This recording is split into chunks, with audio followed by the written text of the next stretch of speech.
Now it's time for you to listen to me and listen good. You don't need love now. You don't need a girlfriend now. Neither do you need a boyfriend now. You don't need a boyfriend now. Neither do you need a girlfriend now. This is time for you to make decisions. Money. This is time for you to build businesses, ideas, discuss relevant things. If you can take, if you're on your 18, 19, 20 to like 23,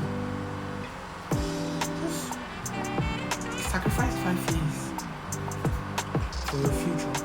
No disturbance, no woman, no alcohol, no man, no gossiping.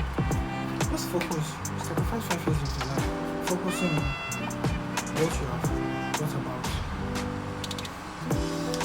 After thinking, after getting everything the result that you want, you can go into a relationship. You can have a boyfriend, you can have a girlfriend. It's never too late to have a girlfriend and a boyfriend. But I think it's too late. When you are in your 40s, you don't have one yet. You understand? So, you don't need a girlfriend now. You don't need a boyfriend now. Period.